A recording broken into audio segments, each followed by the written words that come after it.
Apple, the highly successful technology company and the world's most powerful brand, is holding out against FBI requests in the aftermath of a terrorist attack.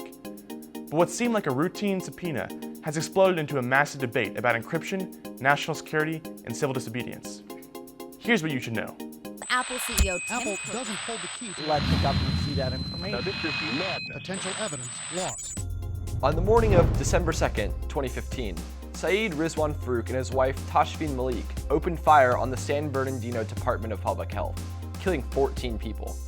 The couple was killed in the ensuing shootout, and the police recovered a number of items related to the attack, including Farouk's iPhone 5C, issued to him by the county health department. The FBI launched an official counterterrorism investigation the following day and took possession of the phone. Apple reports that in early January 2016, it was approached by the FBI about recovering data off of the phone. During government investigations with search warrants, Apple is compelled to release data it has on its iCloud servers, where many iPhones store their backups. However, Farouk's auto backup had been disabled back in October, possibly in preparation for the attack. Apple sent out technicians to try a number of common methods to restore the backups, which include connecting to a known Wi-Fi network. What they found was that on December 6th, the county, and following directions from the FBI, had to reset Farouk's iCloud password.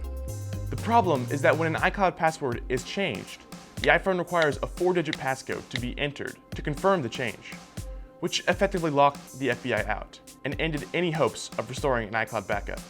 Apple does not have this PIN number. It's stored locally on the phone. Phones running old versions of iOS could have had their lock screen disabled and their data read by Apple, but since iOS 8, the data on iPhones has been encrypted with the passcode, so even if the lock screen were disabled, the data would be unreadable. But without the passcode, Apple was unable to legally provide any more assistance in obtaining the phone's data. But the FBI remained adamant that accessing the phone's data was essential to the investigation. So they did something uncommon, citing the All Writs Act, which allows courts to issue subpoenas when other methods are unavailable. The FBI released a court order requiring Apple to do something unprecedented: create new software to exploit a security gap in iOS. The gap is that software modifying the passcode security can be installed without user confirmation, and what the FBI wants is for Apple to modify it in 3 ways. 1, the FBI does not want the iPhone to erase the data if the passcode is entered incorrectly too many times. 2, they want to be able to enter the passcodes remotely using their own computers to generate attempts.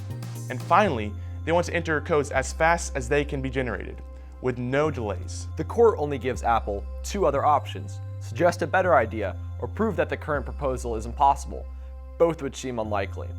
But Apple is concerned about compromising the security of other iPhone users for whom there are not search warrants.